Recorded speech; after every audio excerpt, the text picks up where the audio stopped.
like to call the Mayor Selectmen's meeting to order, October 6th, 2014, 7:01.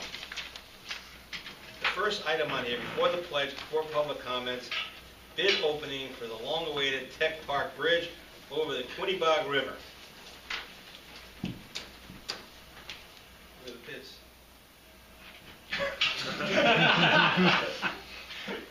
I am going to open the bids and pass it to Pete. Pete is a member of CME. Take one down. No, take them all. Pass them all. Somebody's going to do them all. I'm just going to cut them open and give them to Pete. Name, read the name. I will, if I can find it. Okay. First bid is Brunelli Construction Company. Brunelli or Brunel? Brunelli. Going by Pete's name. Southington, Connecticut.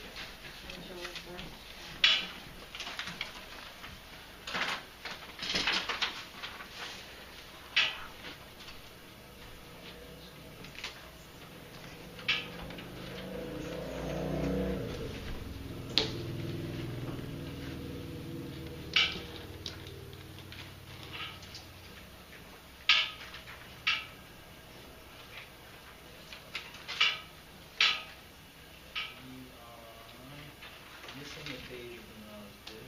Let's check out of it. So, acknowledgement of addendum 1 and 2 are present.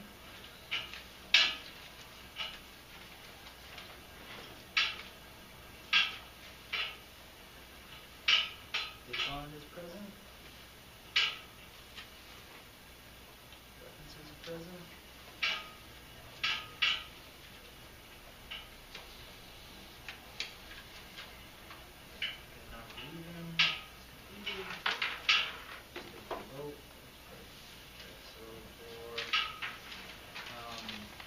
I'm going to read off the base bid number, alternate number. If somebody's interested in the unit costs afterwards, just let me know.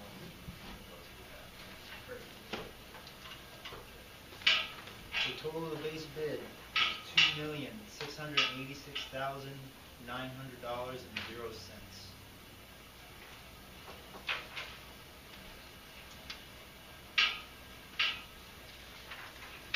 Total for the ad alternate is $10,000.00.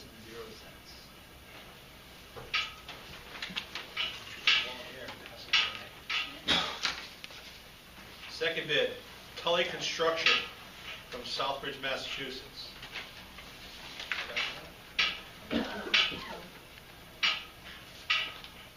Which one was it?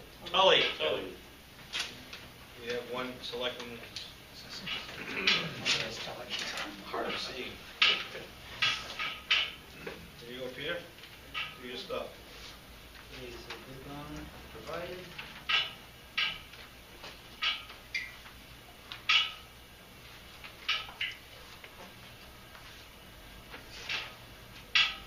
Addendums acknowledged.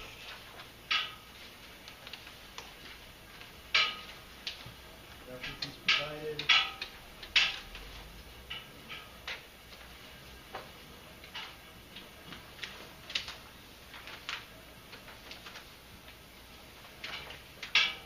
Certificate of non-inclusion completed.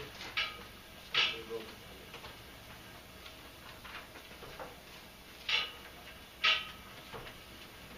Okay, Tully Construction total of base bid $2,248,000.00.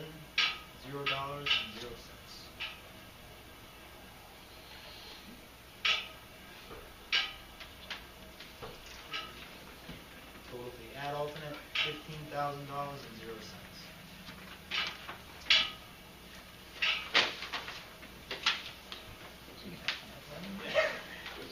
Third bid, Matern Construction from Baltic, Connecticut. I'm sorry. Matern. Matter. Matter? Yep. Potato, patata.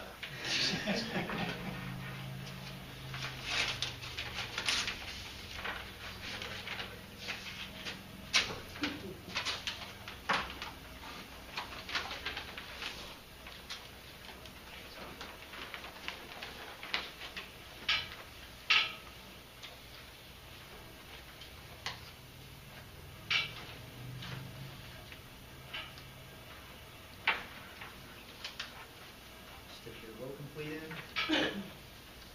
Certificate of non-collusion completed. References provided. Bid bond provided. Addendums 1 and 2 acknowledged.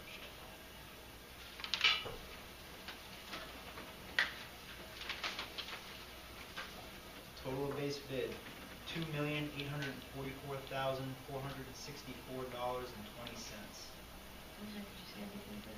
$2,844,464.20.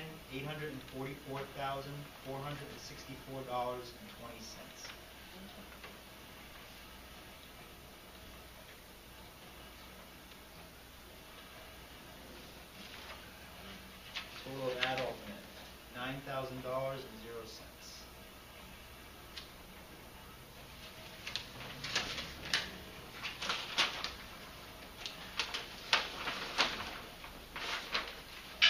Next bid is New England Infrastructure Incorporated.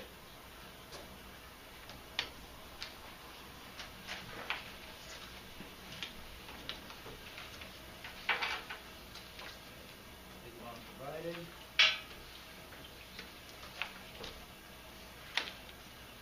References provided. Addendums 1 and 2 acknowledged. Certificate of vote completed. Certificate of non-collusion completed. Total of base bid, $2,449,100.00.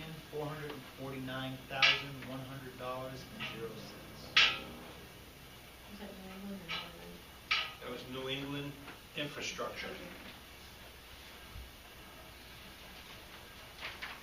Total of the ad alternate is $8,000.00.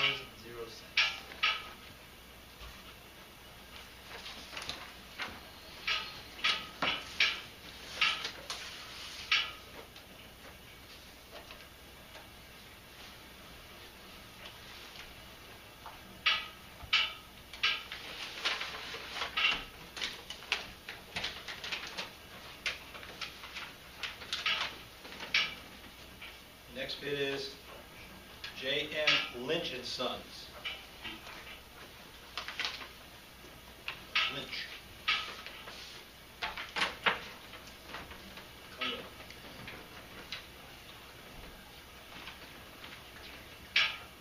Bid bond provided. Addendums 1 and 2 acknowledged.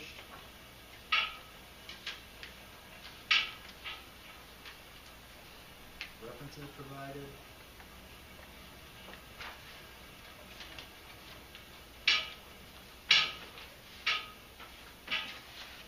Certificate of vote completed. Certificate of non-collusion completed.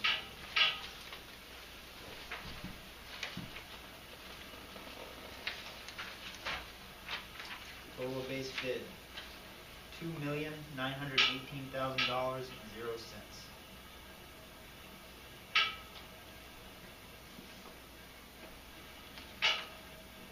Total of ad alternate, $40,000.00.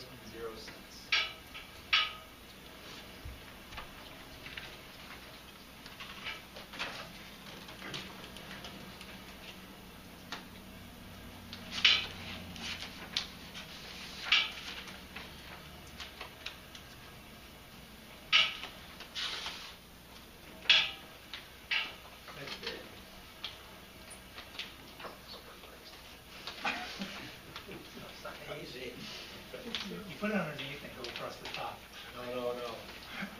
You don't want to learn the alcohol. Right. Okay, here we go. This is from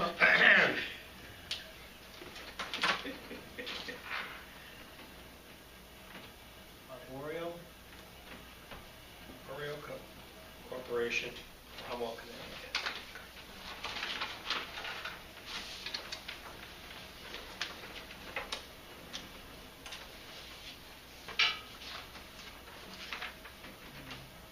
Bid bond provided. Addendums 1 and 2 acknowledged.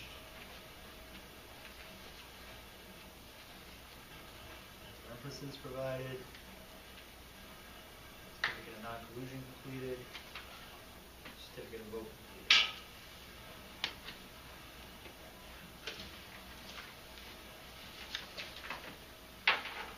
Total of base bid, $2,638,200.00.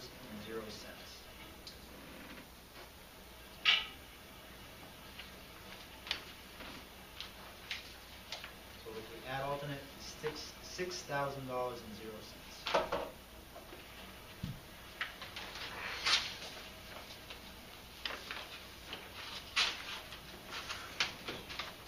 Next one is Hemlock Construction Company.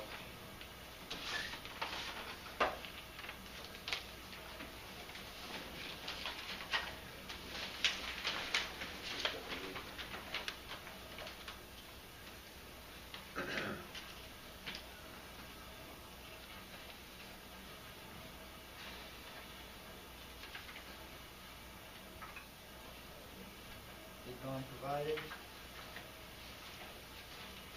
Addendums 1 and 2 acknowledged.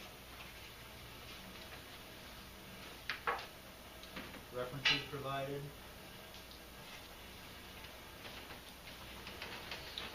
Certificate of non-collusion complete. Certificate of vote complete.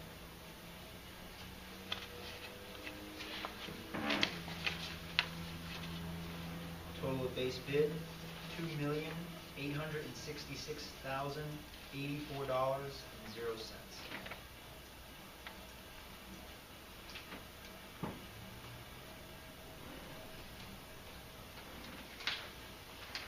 Total for alternate 1 is $9,700.00.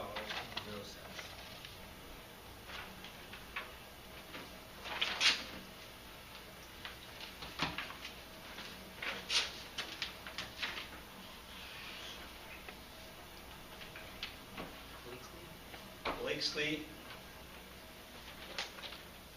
Who's call them Blakesley. They're from Brantford, Connecticut.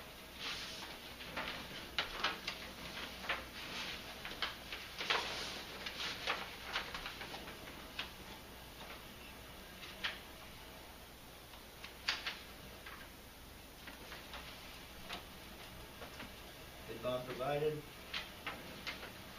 Addendums 1 and 2 acknowledged. References provided.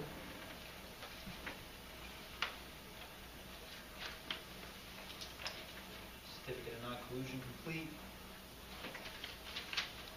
Certificate of vote complete.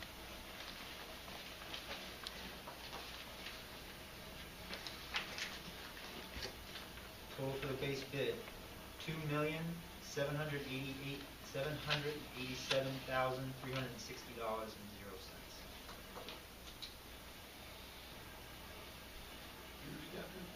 $2,787,360.00.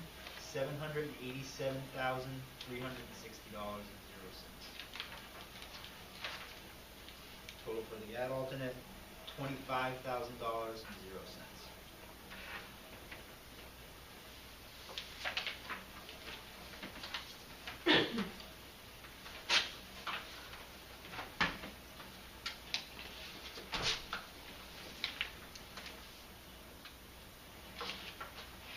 Parkview, On Pondview, construction out of Wellington, Connecticut.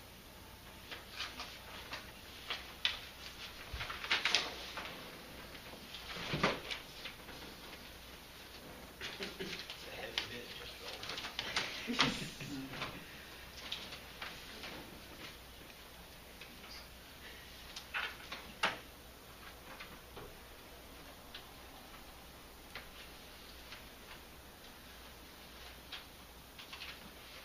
bid bond provided. Addendums 1 and 2 acknowledged.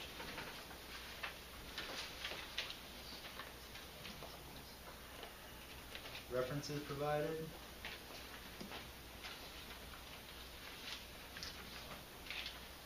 Certificate of non-collusion complete. Certificate of vote complete.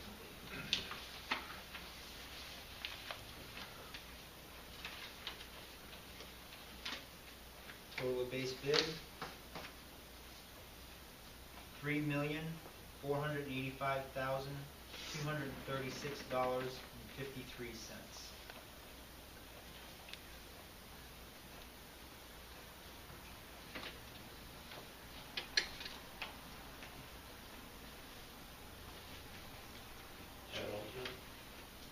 Was it?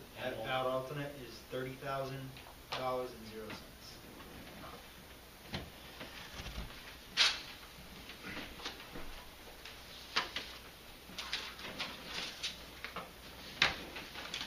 The last bid, ladies and gentlemen, is from Northern Construction Services, Weymouth, Mass.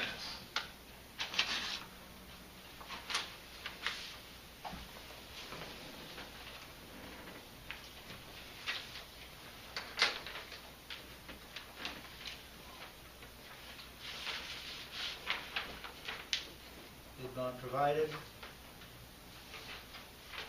Addendums 1 and 2 acknowledged.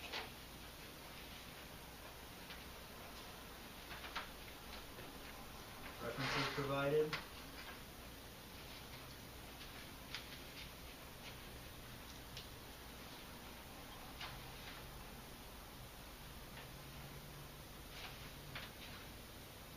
Certificate of non-collusion completed. Certificate of vote completed.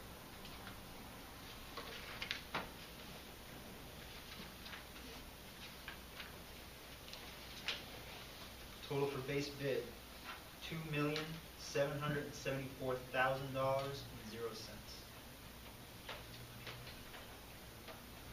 2,774,000. Yes. And add alternate, $15,000.00.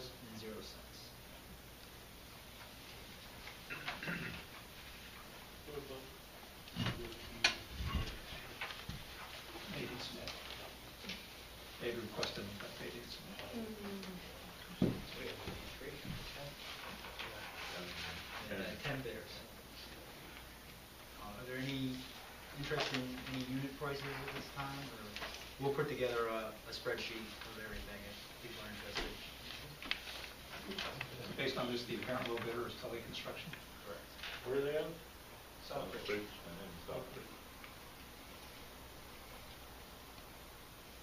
So you take them back? We'll take them back, we'll double check math, and move that out, do reference checks and that kind of thing, and then we'll go and make a recommendation. Okay. When would that be? I would say within a week. That's what I figured. Kind of slow.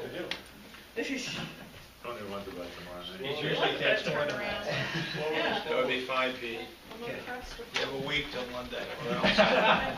Thank you very much. Thank you, gentlemen, for submitting your bids. Appreciate it. Closer together, since some of them are open.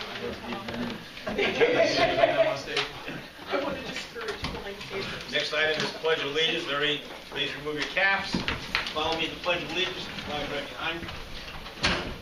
I pledge allegiance to the flag of the United States of America and to the republic for which it stands, one nation, under God, indivisible, with liberty and justice for all. Okay, Pete, thanks a lot. See you in about 3 days. All right. Item 3, item 4, public comment. Would anyone like to speak or ask a question? Jerome, Vandale Street, Putnam, Connecticut. You're on the clock. Roll 'em. Thank you. What I'm concerned about is this continuing investigation that I've been having over the $1,262,000 capital improvement appropriation from the landfill, ash landfill account. So just for some foundation here, Mayor Falzano, you have been on the Board of Finance for a total of 30 years prior to... Close to that. Yeah. And you were chairman for 15? At least. At least. And what was the last time that you were the chairman before becoming mayor? What was the last time? Yeah, you were chairman of the Board of Finance. You mean a date? Yeah, what year? What year? Yeah, 12. Year before you ran for mayor? The year before you ran for mayor. In the 2013-14 budget, there was an $800,000 capital improvement loan made from the same ash landfill loan. You were chairman at that time, correct? And so can you explain to me how that process is done? How does the Board of Finance make a recommendation to the Board of Selectmen? What do you mean? Yeah, well, how do you make a recommendation? there is a To recommend? Yeah, how do they recommend it? There is a protocol that requires that if the Board of Finance is going to recommend that you make a loan, how is that done? Do you send a carrier pigeon? You make a phone call? How do you make it? How does that recommendation done? Transmitted between the town administrator and the mayor to the chairman of the Board of Selectmen, I see. the mayor. And how does the Board of Finance reach that decision? By a majority vote. Oh, I see. I have been trying to find a record of that majority vote, but I have not been able to find one. Mr. Cutler presented me on a Board of Selectmen meeting of May 1st, which I listened to, but I have not received any information, and I've asked several times to find the motion and the vote from the Board of Finance making this recommendation. I ask once again, where may I find it? Wasn't it the special Board of Selectmen's meeting? There wasn't really anybody here, excuse me, here. Correct. We were going over the budget. Yeah, Right. yeah, but That had that, to have been in March. I think around the 23rd. Don't ask me why that's sticking in my head. but- If you're worried about the loan, we're borrowing money from no, what I'm ourselves. worrying about is the procedure that the Board of Finance made in order to get that loan. That's what I'm worried about. I'm worrying about the protocol. I'm worried about the transparency. That's what I'm worried about. It was part of our It's in budget, part of right? your Well, capital no, budget. right here, as I look at this on item 8, it says here, to consider to act upon the recommendation of the Board of Finance. That is what was voted on. Where is the recommendation is what I am asking. No one knows. Wow. So you just decided that you wanted to take this ash landfill loan, and you say, well, the people are going to vote for it because they don't have to pay any taxes. I remember going to the Board of Finance meeting. Now, whether it was for this year's budget or the year before, but I remember when they came up with that idea, because it was the bridge. Coming up with the idea It is not was- voting on it. No, I remember when they discussed it and voted on it, because it had to do with the bridge down by the Little League field, and some other capital improvements, and I think you suggested it to the Board of Finance, and instead of going out to bond and paying all the bonding fees, we have the money sitting there, what are we paying ourselves, 1 or 2%? 1%. No, that's fine. So I thought it was a great idea, but Well- I remember the discussion and the vote. Well, I don't know where the vote is, and I'm looking for the I would vote. say to research the Board of Finance. Well, maybe. I asked Mr. Nash last meeting, he seemed very befuddled by the whole process, so I don't know where this is going. I hate to interrupt you, but your time's up. I'll You're try and welcome. get back on that. Yeah, Will, I appreciate that. Would anybody else like to speak or ask a question? Seeing none, we'll go to item 4. 5, approval of minutes. The minutes were sent to you. Does anybody have any additions, corrections on minutes? I move we approve as submitted. Second. Motion made and seconded. Any discussion? Seeing none, all in favor of approving the minutes, signify by saying aye. Opposed? Abstentions? Ayes have it, so ordered.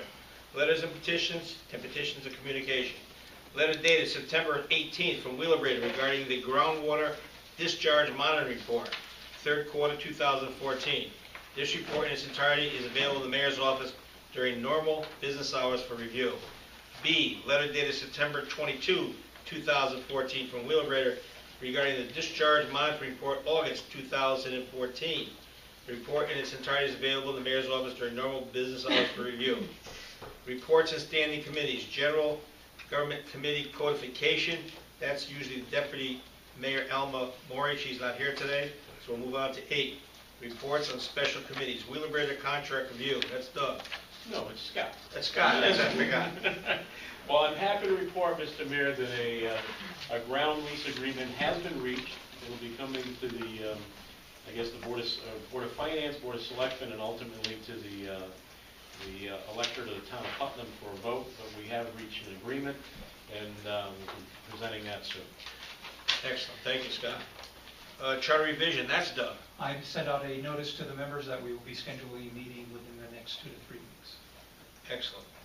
Public Facilities Committee, from what I understand, I consolidated everything and put it in this committee, and I stepped on some people's toes, for which I apologize to those members who were on the board, the library board, who I didn't inform prior to consolidation.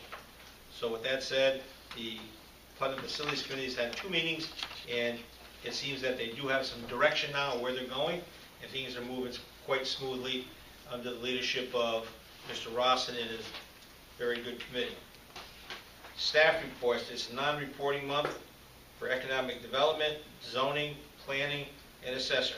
You received the reports. Does anybody have any questions on any of the reports?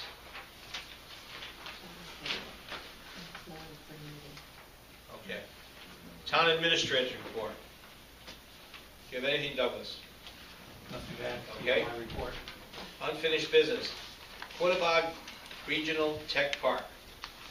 Quit claim deed to YMCA of Greater Hartford. Vote required. We've been contacted by the attorneys for the YMCA, so they're going through the all the language, the fine print in terms of what's required in terms of the easements. There's some easements that are kind of complicated, so the YMCA is doing their due diligence to make sure that everything's in order. And I think that they'll be getting back to us very shortly, and maybe we can put the final finishing touches on that deed. Just before closing the town hall today, the YMCA people came down and wrote a check for $56,000 for some building permits. So isn't that nice? And that's not including any of the electrical or the cement, and it's just building permits. So that's a nice little bonus on a good note. Research electric bills. I know there's some controversy between some members on. We put the information out to some companies through CCM, and also companies that have talked to us independently, and they're researching based on our bills. And what we're trying to do is not get the bills that are at our larger accounts, because we're doing pretty well on our pricing on those. It's all the smaller accounts that we're not included. So we're trying to get those so we get a better price than what we're presently paying under Sparks Energy, I believe. Sparks Energy. One of them. Yes. Questions, anybody? Okay. Town of Putnam bid ordinance. This has been kicked around. We have gone to see Bill Sainage several times. And at our last selectmen's meeting, Peter Benoit raised a very good point, and Denise has informed me that that has been corrected. With that, you have it in front of you. A motion is needed. No, not yet. Motion is not needed. Unless you're going to, today you probably received a correspondence that was prepared by Attorney Sainage to me, and this was raised at the last meeting of the board regarding exemptions of certain boards and commissions from not the entire bidding ordinance process, but when it applies to those agencies that might meet independently of the Board of Selectmen and then award independently of the Board of Selectmen. So the exemption language was drafted by the town attorney, and you got that today. So I don't know if you're in a position to take action on it, because it was just came to your attention this afternoon. So we're going to review this and bring it up at the November meeting? Second meeting in October. Second meeting, October 16th meeting, Denise. I believe that's it. October 20th. As I said, the 20th. The 20th. It's 4 days. Okay. D, create a senior accountant position for the finance department. What's your pleasure on that? Well, the only thing I have to report, just as a follow-up, the board had requested that we proceed to do a needs assessment of the finance department. We went to the Board of Finance. They authorized the expenditure of $20,000 for us to proceed on that, and I have the scope of services for Mark ordering firm to proceed with the needs assessment. Perfect. I have a question. Doug? Can I ask you, Sandy? Yep. How's it going with the intern? I'd rather speak outside of this forum.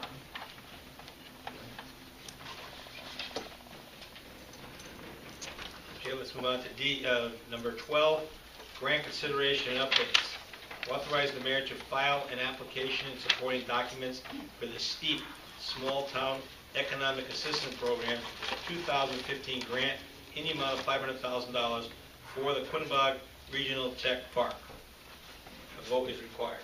This is essentially the same as Same. last Yep. year's, so moved. Second. Discussion. Seeing none, all those in favor of applying for this grant signify by saying aye. Aye. Opposed? Any abstentions? Ayes have it, so voted. Okay, new business. Non-usual from Wheelabrator. I'd like to make a presentation for the selectmen and the general public. You need anything, Don? Plug in my extension cord and... Are you on that back wall? Yeah, I'll hit that back wall again. That's okay. Nice.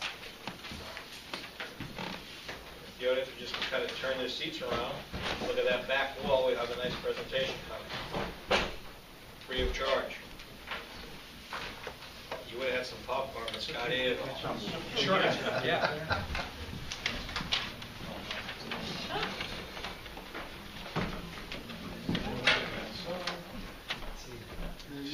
Extension cord.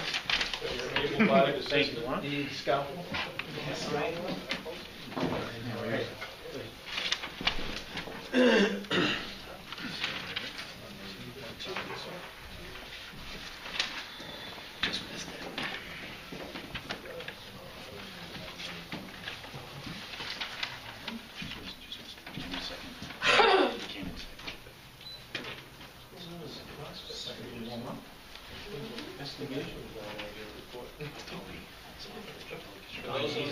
For those who don't know, this is non-usual. He is a representative from Wheelabrator, and he has served Wheelabrator and our community very well.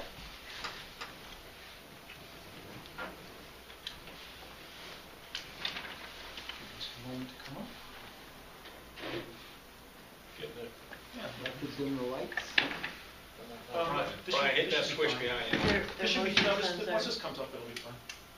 Wait till motion's You can't dim it. Oh, it doesn't? Yeah, once it comes There on, we go. Oh, there we go. just don't move it. It's still warm enough here.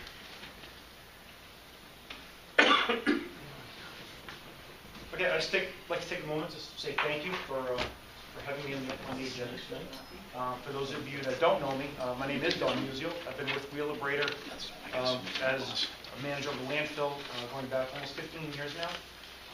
Actually involved in the site back in the mid-90s. I started working as a consultant working with Wheelabrator starting in 1995 when the town was still running the landfill out there, and most of the facility was wooded.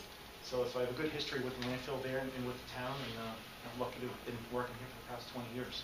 What I'd like to do tonight is just give you guys some background on the landfill itself. I know some of the selectmen have been out there, and others haven't been out there in a long time. And then talk about some of these upcoming projects with the site, and really what does it mean to us, Wheelabrator, and what does it mean to the town.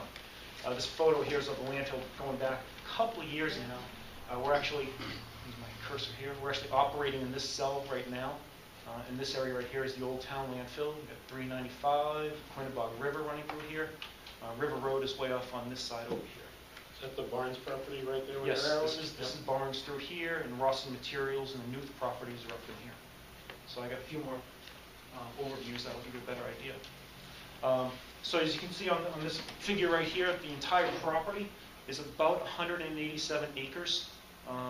Includes the 2-mile access road running into the site, the existing bridge right here, our truss bridge that we built with the town. The new bridge will come somewhere over in here and tie in. You have the old rail bed running through this way, up in here, the airline trail, the pedestrian bridge, and River Road over here. This strange little funny piece right here is actually a frontage piece for a piece of land right here that Wheelabrator purchased back in 1998. This site gives you a little bit better figure of what's actually on site. There's 3 main properties that are out here. The original town of Putnam parcel is the long piece through the middle on which the town landfills was located. There's this parcel up here that Wheelabrator purchased in 1998, and another parcel here that Wheelabrator also purchased at the same time, 1998. There's other parcels to the south here, and I'll go through those in a minute. But again, there's a power line easement through here and River Road on this side through here. As some of you may know, we actually recently were able to purchase a piece of property to the south of landfill in here, and it happened to just come up during a foreclosure auction, and we happened to be able to pick that up, and we were very happy about that. And then, I missed a piece here. There we go. So this piece here in the middle is the barn sand and gravel operation. They've had that land for many years now, and we actually have, it's a public a public known item, but we do have an option to purchase that land. We've had that option for a number of years now, and that option will extend for several more years. And again, that's being mined right now by barn sand and gravel. And then we have a piece here to the south. So combined footprint, you can get an idea of how much land is available at the facility. We've been here for 15 years, and we'd like to be here for a lot longer than that. Like I said, we've been here since 1999. It took 6 years after the original signing of the ground lease with the town in 1993. It took 6 years to go through the permitting and development and construction to actually open the site. We average about 350,000 to 450,000 tons per year of ash that comes into the site, and we have currently about 10 years of remaining site life. Town of Putnam receives a fee from Wheelabrator based on airspace that we actually consume at the site. So the cubic yards of airspace we measure twice a year, and we divide those payments in 12 monthly payments to the town. We've used about 5 million cubic yards, or we're coming up close to that, and that equates to roughly 40 million in payments over the past 15 years to the town. 4 million cubic yards to go of permitted airspace.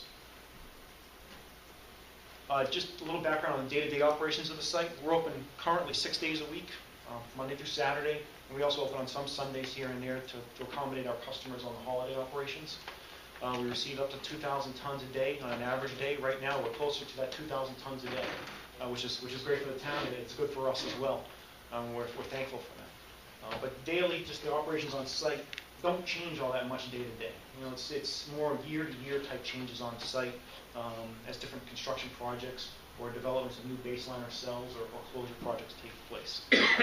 Before trucks leave the site, they all go through a wheel wash system that's on site so that they're not tracking out any ash that's stuck on their tires or any dirt or debris or anything out onto the public roads.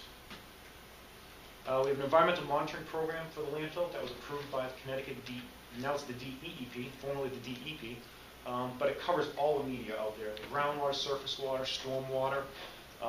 We sample river sediment from the Quinnebog. We sample sediments from the Carpenter Brook and Carpenter Pond.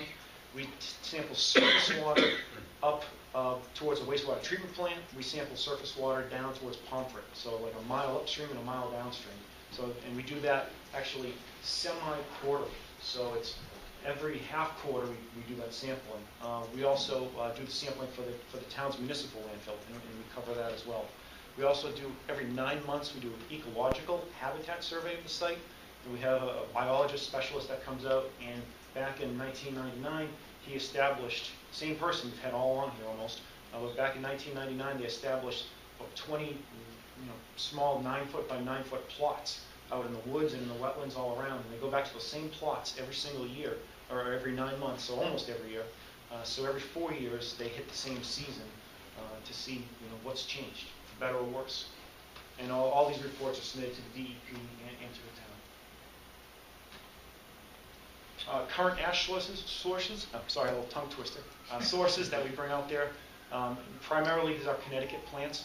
The Bridgeport and Lisbon plants were the core plants that started the landfill for Wheelabrator because they were internally controlled. We're currently receiving some ash from our Westchester, New York plant, that's Peekskill, New York. We currently have contracts for the Hartford plant, I say CRA, but now it's MIRA, this Materials Innovation and Recycling Agency. The Preston plant, the Bristol plant, and the coal ash is currently coming from Brayton Point Energy.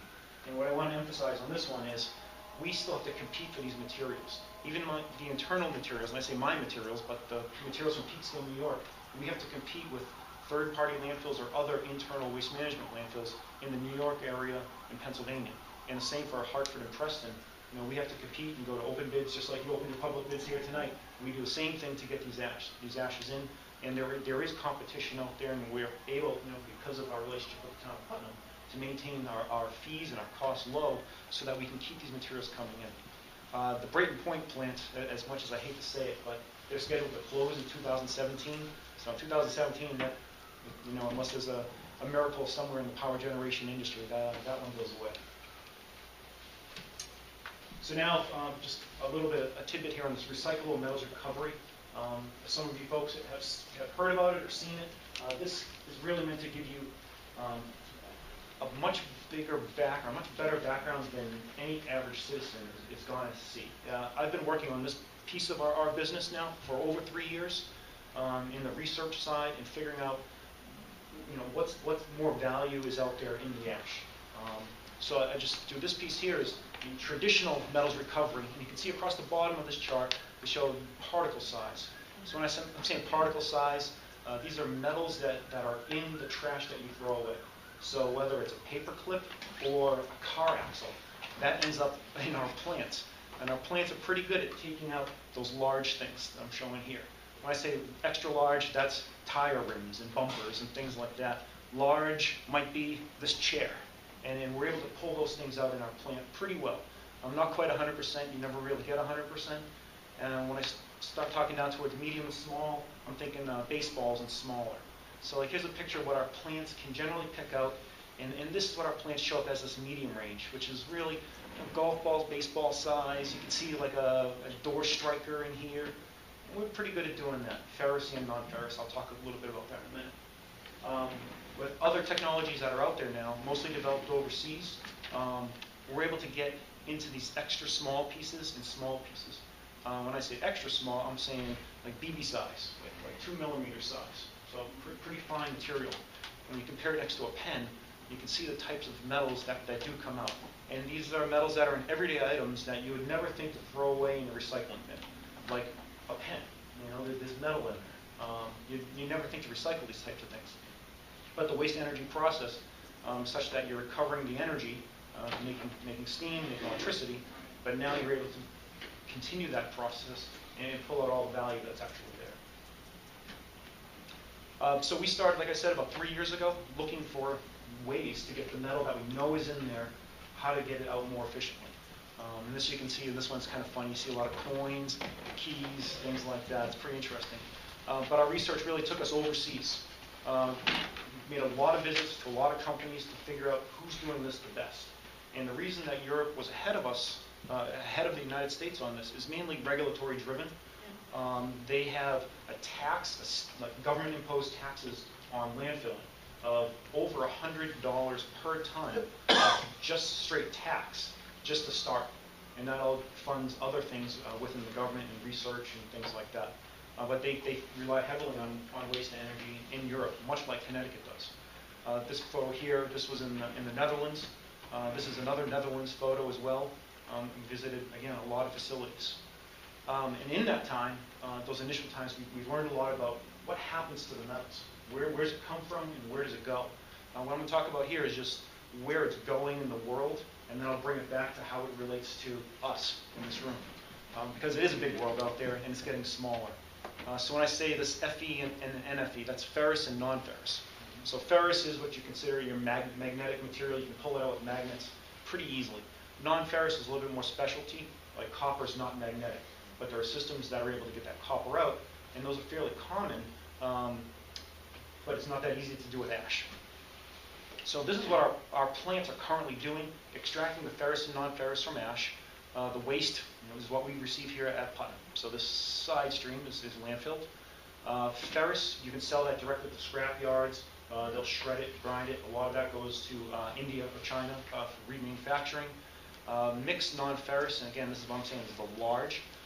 That goes to processes where they can separate it into heavy non-ferrous and light non-ferrous. Light non-ferrous is your aluminum, for the most part, cans, maybe pots, things like that. But your light-sized, or lightweight aluminum type things And those can go, same thing domestically, and those go to aluminum smelters. They'll melt it back down, make Honda generators and things like that. Toyota parts.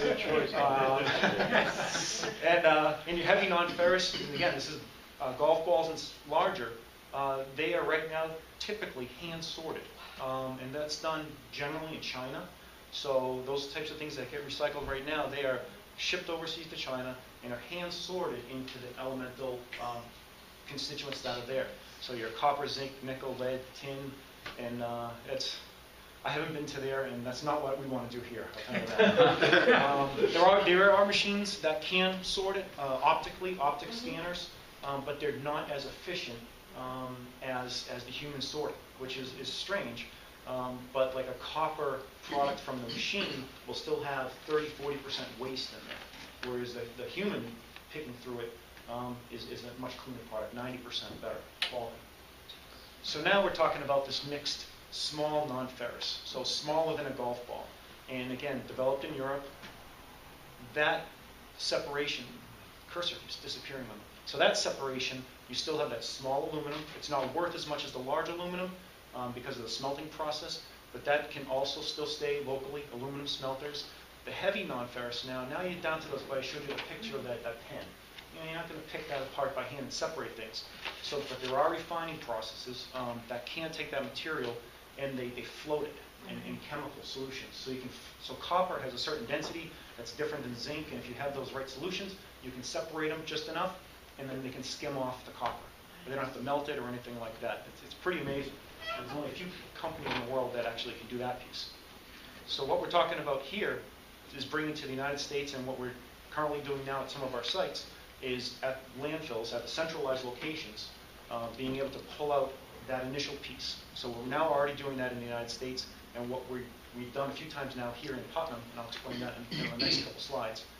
But my goal out of all of this really is, once you start generating the material itself, is now you can go and start bringing these other pieces that are now an overseas type of a specialty technology, and you start bringing that here. But it's not going to come here until we're getting the material out, getting it in sufficient quantities that doesn't make sense to ship it overseas anymore. Eventually, if you bring in that here, now you're bringing this here, and eventually you bring the refining piece to the United States. And I really see the base of all this is Putnam, and in doing it here. And there's a lot of economic or economies of scale to do it here because of the size of the site, but also land-wise, it fits in well with the tech park for these other steps in the process as well. So I see a lot of benefit there for all of us. So going back, over 2 years now, we started doing demonstrations here on site in Putnam and at our nearby landfill in Shrewsbury under Connecticut DEP approvals. So this first step was really just trying different screens because the key to separating out the metals is separating the ash into different sizes so that you can run the extraction equipment as efficiently as possible. So we tried, this is just a regular type of a screen out there. We ran it for a few weeks, had some limited success, and that's when we really started looking more towards Europe at that point. This is here in Putnam again. This was in the fall and winter of 2012. We have a partnership with a Danish-based company called Meldgaard, and we brought their system in here. We transported this whole thing overseas on ships. It takes a month to get here. It took a month to get through customs in Newark Harbor. We were a little disappointed on that. But once it got here, you can see it's a very mobile system and very agile. It's all tracked. They had limited success with the ash here in the Northeast. Granted, they started running in November and really worked it hard through March. They worked through the worst time of the year as far as operations. But what we found is that the machine worked very well on ash from the southern United States. So we have this same system. We actually have 3 of these now running in the United States. We have one in another landfill that I operate in Fort Lauderdale, at our plant in Virginia, in Portsmouth, Virginia, and we just installed another one inside of our plant in Baltimore. So we have 3 of these systems running. So the work that we did here helps set the stage for that. Yes? Do you have a sense of what the difference is in northern versus southern ash? Yes, a lot has to do with the type of waste that comes into the waste energy plants. In the Northeast, well, in the South, there's a lot more construction and demolition landfills. Okay. So wall board and things like that go into those landfills. Okay. In the Northeast, a lot of that material feeds into the plants. There's not separated construction demolition as well as in the South. which is strange. You usually think the reverse. You usually think the Northeast is better at recycling. But there's a lot of slipstreams that end up in there. And so what happens is the lime that's in there, the sulfur product that's in wallboard, we have to add lime at our plants to treat that so it doesn't become an air machine.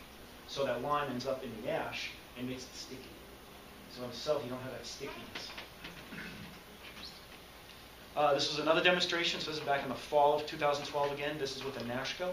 And this is the company that we're partnering with. We have a full joint venture with them and the facility that we'd like to put here in Putnam. We did a full-scale demonstration, or a small-scale demonstration with their equipment. This is a Dutch-based company from the Netherlands. Holland, Dutch, Netherlands, it's all the same. And, it gets confusing. But we shipped over their demonstration unit here, and we set it up really like a university test. And you can see all these buckets and samples. They had about a dozen people here from the Netherlands working and taking samples, sending them back, and doing lab testing. It was really a great experience. It was about 3 weeks long that we did that test. And we took ash into this system here from about 12 different waste energy plants. We trucked ash for the Denmark test, and for this test, we trucked ash from Florida to here to try this. And from Baltimore, from Virginia. So it just, all these deliveries came in. We sampled them all separately to see what worked and what didn't work. So demonstration number 4, this picture here I took, this is at a third-party landfill that we were able to access in Virginia. And this is what the NASHCO full-scale system looks like. This is set up on a trash landfill, and it's just processing one stream of ash. And this is actually a little bit smaller than what we're putting out here within the next few weeks. So again, this is all under a DEP demonstration permit. It has a site, it has a horizon, it has an end date to that term, a couple of years. But right now, the same system is on a ship, and all different components and pieces manufactured in Germany, Belgium, and the Netherlands, and it should be arriving in harbors in the next couple of weeks. We'll be assembling it, and hopefully this will be running here on site for anybody to see, obviously. And that'll be running by the end of this year, is the schedule. So there's a lot of work going on right now to get that running. I'll show you another picture in a couple slides of a little bit more on this one. But this one, you see it doesn't have tracks on it or wheels, so they call this their semi-mobile system. So these guys can disassemble it and reassemble it somewhere else, but it's going to take a couple months to do that. Just give you a little bit of a background on the NASHCO, because again, I think this plays well into Putnam itself and the tech park. NASHCO is founded through university research in the Netherlands. The company's probably about 12 years old. The Technical University of Delft is based in the Netherlands, and a global metals trader company called Fondel gave the university tens of thousands of dollars and hundreds of thousands of dollars, and then started hitting the millions to do research to say, how can we take metals out of the ash that Europe is generating, so that Fondel, as this global metals trader, could have access to some of these materials, raw materials. And they ended up developing this right here, the black box, let's say, which is a way to take out the stickiness from the ash by taking out those fine particles through a mechanical type of a process. There's no chemicals involved or anything like that in the process.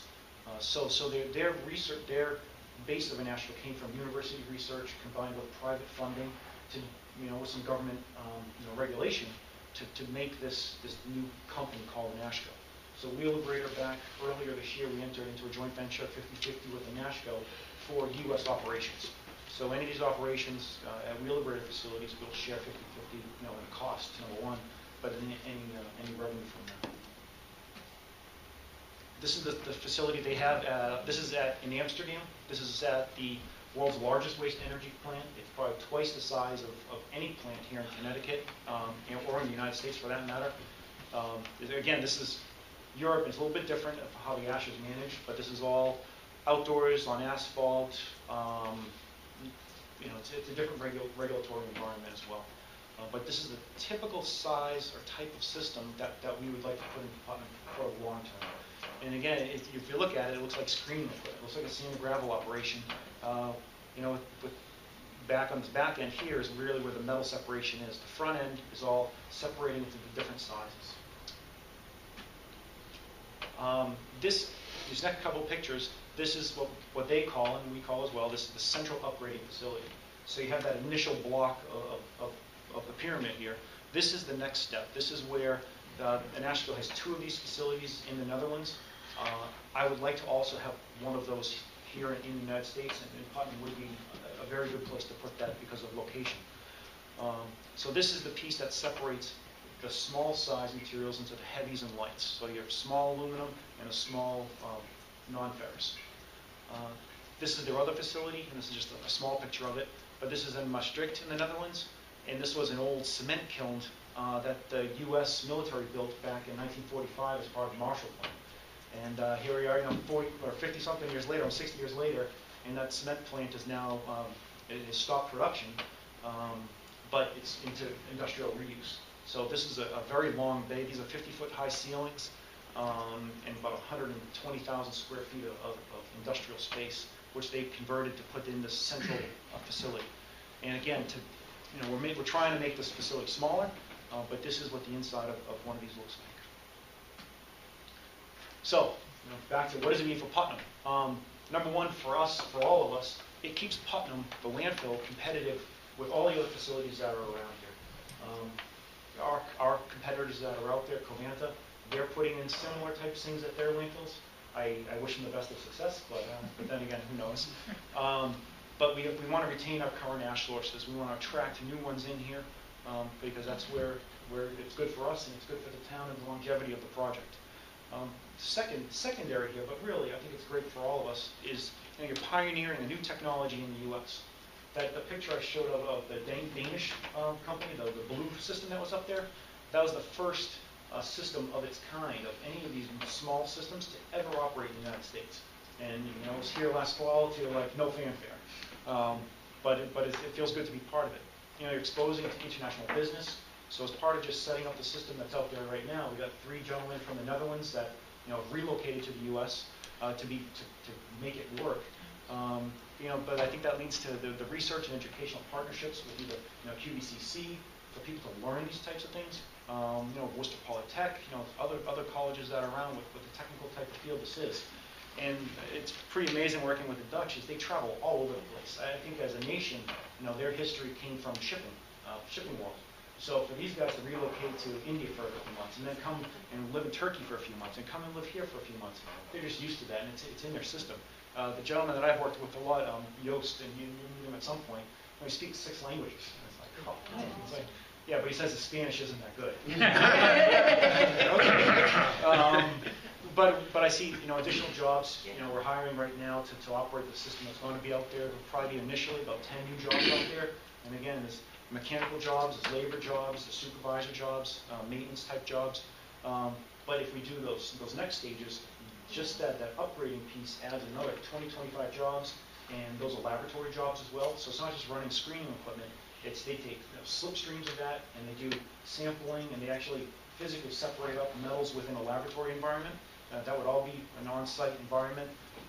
So again, those tech jobs is pretty good. And I think it's real nice what we're trying to do. And then, in the agreement that you guys will be hearing about shortly is increased fees for the system being there. There's certain things that are tax exempt at the landfill right now, and I think the agreement that we're hopefully put in place in the next few months, it gives a nice predictable path for what those fees would be for I don't call them taxes, but additional fees for the equipment itself. These pieces of equipment, as you can see, they're millions of dollars. They cost a lot of money, and at first they don't make a lot of money, but as time goes on, you figure out how to do it. But in the end, I think it's good for us and good for you. So I've talked a lot. Is there any questions or anything like that?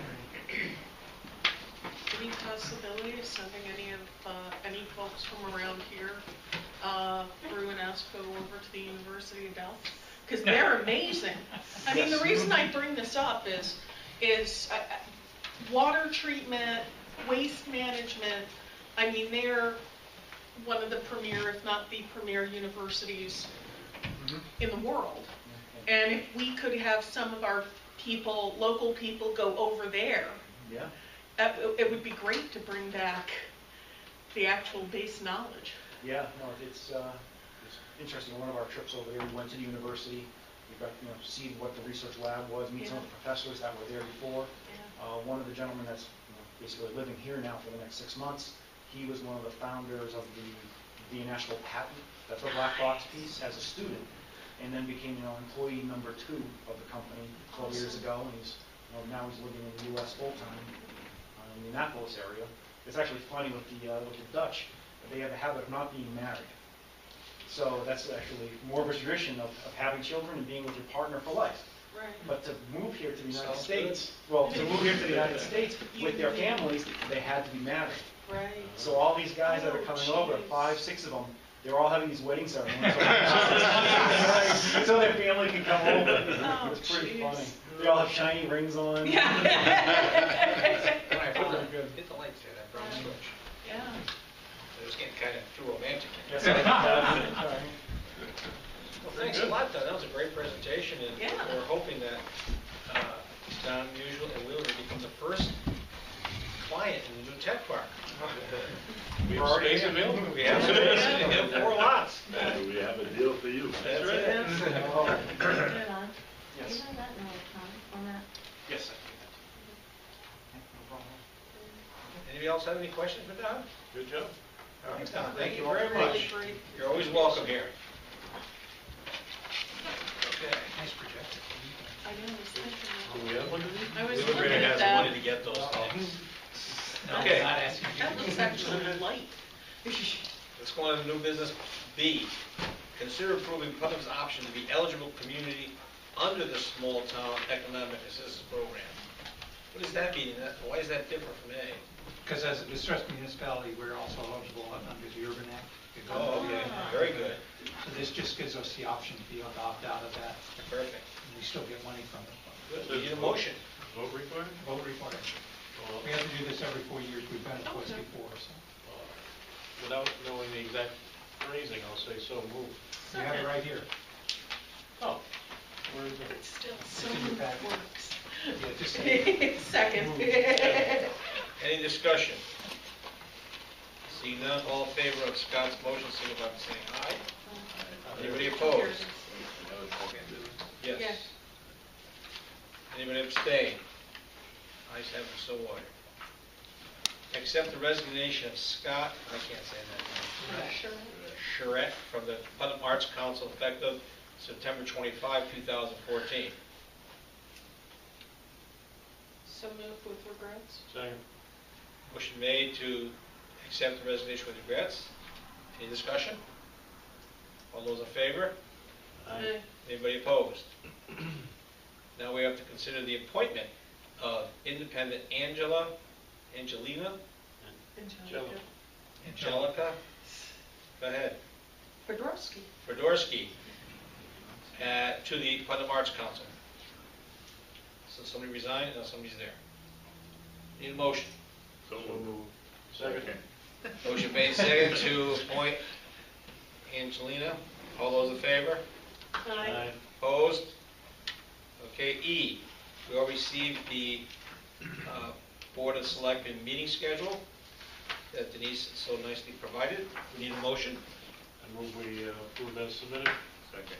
Motion made and seconded to approve the Board of Selectmen 2015 schedule of meetings. All those in favor?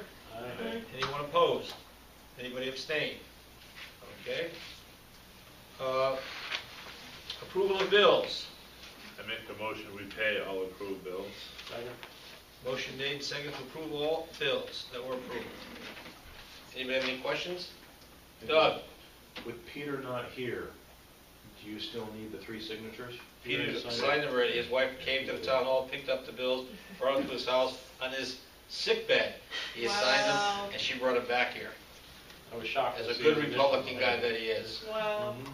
So there we have it. So all those in favor of approving the bills? Aye. Anybody opposed? Anybody abstain? Ayes have it, so voted. Any other business to lawfully come before this board? Doug? What's going on with that policy that you're working on about using social media? In our handbook for non-hourly, all appointed officials and town hall workers that are on salary, there's nothing in the policy book about social media behavior. So I'm just getting stuff from, I got stuff from the superintendent, I got stuff from CCM, we're getting stuff from Killing Lee and other towns, to put together something that I'm gonna present to you people, hopefully by our next meeting, just to look at it and see if it fits our needs. You know, what to say and what not to say. Don't embarrass the town of Putnam, don't embarrass a fellow employee, stuff like that. So all it is it's not for protection, and I was heavily corrected by Attorney Sainage when I said you can't tell a politician what he can and cannot say. Because under the First Amendment, they can say anything they want, and they can't be recalled, which I didn't realize. I thought you could recall somebody. Can't do that. So if Owen wants to get up on the bandstand and hammer, you know, the mayor, he can do that, which he's done in the past.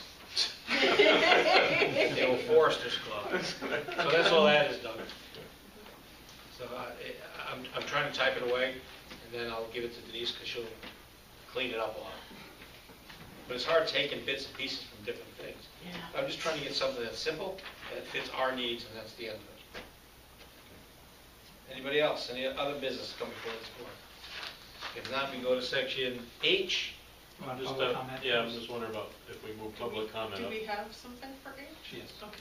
No, let's go according to this. All right, public comment. Anybody have any? Yes, Mr. Perry. Yes, John Perry, 11 Motion. Since we're on the conversation of recyclables, are we limited to what Waste Management takes? Question was, are we limited to what Waste Management takes? We have metal pickup by the town, brush pickup by the town, huge appliance pickup by the town, large furniture pickup by the town. So with the town providing those services, I guess there's no... Well, what I'm trying to get to is when you buy appliance or something, you got a lot of styrofoam. They do not take styrofoam. They will leave it at the curb if you put it out with recyclables. And Right. styrofoam is 100% recyclable. Yeah. So you're asking, well, not unusual to see if they'll take the styrofoam? Well, no, I'm just wondering, are we I don't know. limited? Are we limited They to take what it, will they take it take? from my Is house, so that I don't know a what the problem. contract issue, They take it maybe? in Woodstock? They We take don't it in take Woodstock. I have Waste Management in Why would they take styrofoam in Woodstock and not buy? I don't know. Contract. Well, that's something What the was town written? No, manager it's not a contract, it's a, Oh. We'll check into that, It's a John, and get recyclable back to you item. on that. Thank you. Anybody Oh, else we have a just question said from the all public? recyclables? yeah. Yes, Mr. Denal? Yeah, Jerome, Van Hill Street. Do the Board of Selectmen have any question about the information I'm requesting? Do you fully understand what I am requesting? I am requesting the verification, a printed form in the minutes that states the members present of the Board of Finance, the motion made, the second, the discussion, if any, and the vote. Mr. Cutler, I hope you'll be able to provide that information for me before the next Board of Selectmen. John, we'll try and find it, but of what importance is it to you? Well, it's important to me that the town of Putnam follow the procedures that they are. John, over 150 years, we followed procedures. You Well, nitpick. Well, sir, I'm talking about this procedure with this landfill Okay. recommendation. I want to find the paper, please. Okay, Thank we'll you do very everything we much. can. Yes, Doug? Real quick question, Dave. Mhm. I thought you wanted, earlier, that you wanted the minutes from the selectmen's meeting where we talked about it. No, I asked Mayor Falzarano to direct Mr. Cutler to direct me to the information. He gave me those minutes. I did not request them. He gave them to me, in which they were void of any comments or discussion. I just listened to the audio prior to coming to this meeting this evening. That's how come I knew that there was a loan from last year. All right, $800,000. I also learned that you could have eliminated the parking lot in the school at the town meeting if someone would have made a motion to do that, but no one did. But now you're jumping from 800,000, what parking What? lot? For the middle school, They paid both Talking of them. this year. yeah, for this year. For this year. For this year, which was not included in the original 5-year capital plan, which Mr. Right. Benoit objected to. He Right. said they're adding one every year, you know, it's gonna be, you do it, fine, but Right. you don't really keep adding on to it. And he made comments about that this isn't the way that we should be running our business, and I agree. And what I want to know is, are you really following the ordinance and the statutes of the town as it's supposed to be, which should be that the Board of Selectmen recommend it to the Board of Finance, they review it, say okay, and send it back, and that did not happen. We'll look at those procedures if you produce what you just said. Well- You produced the ordinance to tell us what we had to do. Well, that we didn't do. well, then if it doesn't exist, then you show me that it doesn't exist. What is the procedure? Yes, Doug? Real quick question. Didn't we send over a package, if you will, a budgetary package to the Board of Finance, and then they took it and they tweaked it a little bit, and then they approved it, correct?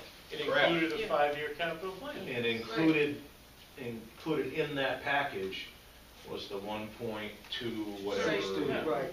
million dollars. Correct. Right. So when they approved, as best as I can tell, when they approved the budget package, that was already included in it. If they didn't modify it, it was within that vote. Well, Right. And then, before it went to I've town meeting. been asking for this for months. I mean, I don't know thank what you you're very trying to much. do, but Okay. we went through a town meeting, Board get of passed. Finance. We will get and peruse every selectman, Board of Finance minutes. It's gonna be like a March, probably a March. Yeah, end of We'll find March. you. End of March. Okay, item H. Item H, discussion of attorney-client communication concerning opinion letter and draft. I move we go into executive session and invite Town Administrator Cutler. Motion made to go into executive session. I'm sorry, we have to discuss this one first. There's a And I move recess. we recess.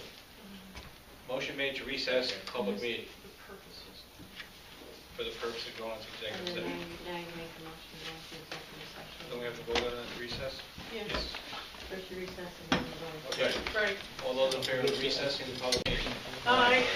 Okay, now you can make the David. Now I move that we go into executive session and invite Town Administrator Cutler to discuss the purposes of a draft letter from our attorney. Thanks, Don. No problem. Thanks, Don. Motion made to go into executive session. See you again. You got a second on that? We got a conversation. Yes. Renee, we want a second, not a Second, conversation. yeah. Okay. All those in favor of going into executive session with the invitation to have Town Administrator Doug Cutler in here. All those in favor? Aye. Aye. We're going into executive session at 8:13.